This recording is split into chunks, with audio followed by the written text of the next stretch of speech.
Digital Foundry is sponsored by MSI's new range of next-generation QD OLED gaming monitors, with 27 and 32-inch 16:9 displays alongside 49 and 34-inch ultra-wides. These high refresh rate screens feature a graphene film with a custom heatsink, gaming intelligence AI features, and MSI Care 2.0 OLED burn-in protection.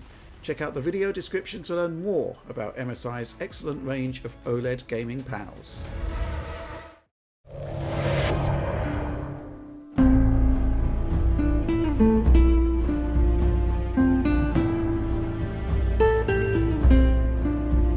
Whisper it quietly, Metal Gear Solid, Delta, Snake Eater, shown at this year's Xbox Game Showcase, might just be the most exciting project from Konami in years. After its brief unveiling in 2023, this MGS3 remake got a tightly edited 2 minutes 14 seconds of in-engine footage, and along with a lengthier interview between Solid Snake voice actor David Hayter and producer Noriaki Okamura, this trailer answers a lot of questions. It shows, above all else, how extensively Konami is reworking its visuals, its controls, and camera using Unreal Engine 5, but also, just as crucially, how Metal Gear Solid Delta is staying faithful to the original PS2 version, to its level design and the cutscene direction that impressed back in 2004. Of course, we've seen MGS3 polished up in Bluepoint's excellent HD collection back on PS3 and Xbox 360, a version that's also been reused in the recent Master Collection to mixed reviews. But this remake, MGS Delta, is a more ambitious beast. It's shaping up to be a genuine effort to give series fans the best way to play the game. The big question then, how does the footage we have so far compare to the original, shown today in its HD collection form? What's changed and what stays intact? Let's find out.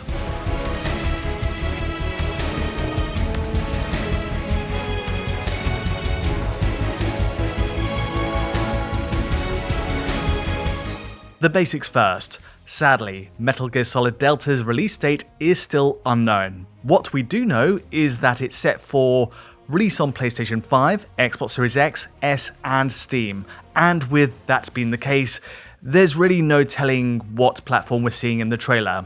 The fact is though, practically every shot I've pixel tested shows a crisp native 4K image. It's a true 3840 by 2160, though as ever, with potential for dynamic scaling at moments. Also, let's talk frame rates. Oddly enough, the trailer is only presented on YouTube as a 30 frames per second encode. Ideally, of course, we'd have a full 60 FPS in the final product, just as with the HD collection. It's curious then to see the remake being advertised in this way with just a 30 FPS trailer, especially given that there's a PC release where in theory the sky's the limit there. So whether it be 30 or 60 FPS, we'll just have to wait and see. Okay, with the intro over, let's get to the comparisons, and right away, you'll notice every cutscene is precisely matched. Hideo Kojima's original direction, the frame composition, and even the timing of each camera cut, it's all transposed to the Unreal Engine 5 remake. Konami is being surprisingly faithful to the original here, and it's even confirmed that MGS3's original voice work is being reused here. The only slight change in these comparisons is that the remake positions its camera a few degrees higher than the HD collection on left. This is really nitpicking though, and it syncs up beautifully otherwise. Starting with Snake's halo jump into the jungle, we see every dial on the plane cockpit, every monitor, and even the walls of the hangar are redesigned with new assets. Everything you see in the frame is affected. Between the fabrics of Snake's suit to the metal sheen of the floor, materials are built up from scratch. All of this, of course, takes fuller advantage of UE5's more accurate lighting, with more detailed, diffused shadows playing across the characters, while ambient occlusion fills smaller spaces, like around collars or beneath hair, with shade. So it's the same scene composition as we had in 2004, but with wildly different results in being rebuilt on UE5.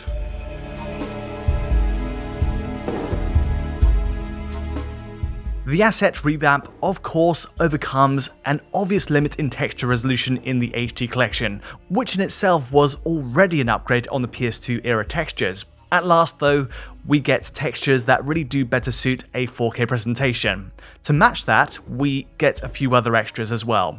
The halo jump moment, for example, shows improved reflections across Snake's visor, which now properly reflect back the skyline before he makes his way to the edge. Looking across the sky next, we also get a huge improvement to cloud rendering.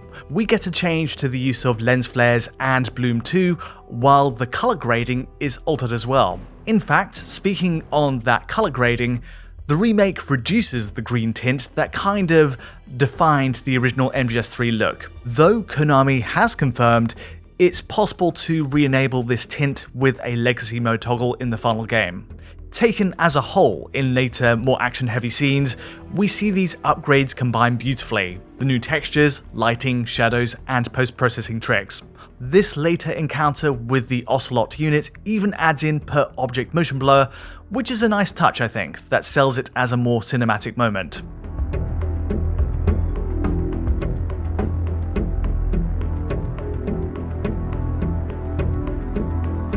Perhaps the most remarkable upgrade is in MGS Delta's improved character rendering. Characters like Naked Snake, the boss, Paramedic, Major Zero, all sport completely new facial detail here. We're seeing these characters reinvented so radically takes some adjusting to. Again, animations appear to be sourced from the original body and facial motion capture used in MGS3, but the detail layered over the top of these, using UE5, allows for this huge surface level change. Overall, I think it's a positive move. Snake, for example, now has more defined stubble on his face. You see the pores on his skin, the wrinkles on his forehead, and the coarseness of those streaks of paint. His hair is also now finessed as more individual strands, rather than the simple geometric clumps used in the original. Combined with the ambient shading, you get a much more richly detailed design in the remake. Yes, it is perhaps a contentious move to change such a recognized character's face, to push towards realism, but I'd argue it's necessary. To keep the character detail consistent with the material overhaul elsewhere, something had to shift.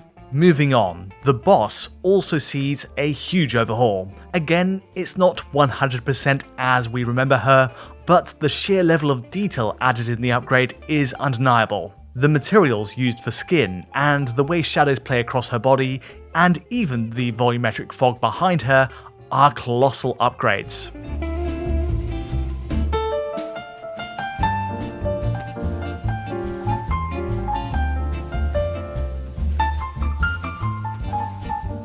Next along, there's the world design itself, the jungle, the swamps, the bridge, and the first military base in Razvet. Across the board, there's a reworking to every asset in sight, but it's still all pretty much surface level stuff. The bog of the swamp uses a new shader, for example. We get a cleaner, more reflective surface that now mirrors the trees and even the birds as they fly overhead.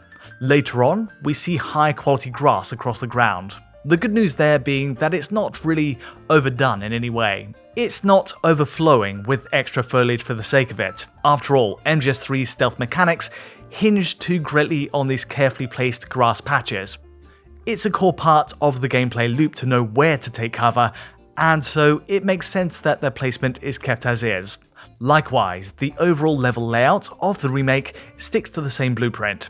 At least so far, every area shown of the Virtuous Mission prologue is a one-to-one match, including those tall, earthy mounds to either side that funnel us down each path. For context, each area in the original is divided into segments, marked by a fade to black as the next area loads.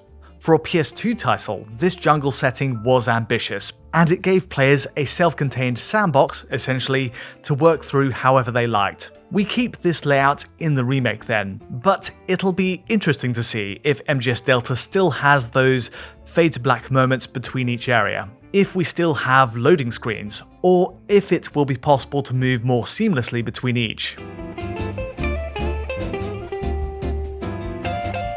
Despite this mirror match in layout, it's worth pointing out a few unique features in the remake. Chief among them is the new modern camera and controls, which appear to adopt a style closer to MGS5's. There's footage I simply cannot replicate here as a result, using the HD collection, like this shot of Snake walking while prone, and even wriggling through the mud on his back. It's great stuff, and these form part of a modernized control setup. For the purist though, the die-hard MGS3 fan, there is a legacy control mode of course, with a traditional top-down camera view to boot. There are a few other neat aesthetic changes too, just to wrap up a bit here. For one, Konami confirms that Snake will procedurally build up more scars and wounds as you play, a kind of permanent marker of his battles through the jungle. And also, you might notice that equipped weapons are now always in view, with larger rifles slung across his back. Again, it's a nice touch, and one of many more I hope to see once the full game arrives. Overall, the latest Metal Gear Solid Delta Snake Eater trailer is making all the right noises, striking a balance between being technically forward-thinking while staying true to the original is no easy task. What we're seeing in Delta is much closer to the 2004 original in design than I'd expected, at least based on what we're seeing so far. It's truly unusual, but compelling in a way, to see these PS2 era level designs and cutscenes updated using UE5 tech. It's a mashup of two completely different generations, and it's to the developers' credit that so much of the original MGS3 framework is still viable for a modern release. It's also fair to say Metal Gear fans needed some positive news, with the exception of last year's Master Collection, which still has its bugs and issues. There hasn't been much to celebrate. A lot's riding on the series' reputation to get this remake right, to set a kind of standard if we're to see more entries in the series. And as the first chronological entry in the Metal Gear story, remaking MGS3 seems a fitting way for Konami to kick off that initiative. I'll be back to talk on MGS Delta as any more info arrives, but that's all from me today. If you did find this video useful or insightful in any way, feel free to like or subscribe, and as ever, don't forget to hit that bell for instant notifications as any new video lands. To get a high quality version of this video, check out our Patreon at digitalfoundry.net, and to get in touch directly, you know where to find me. But from me for now, thanks for watching.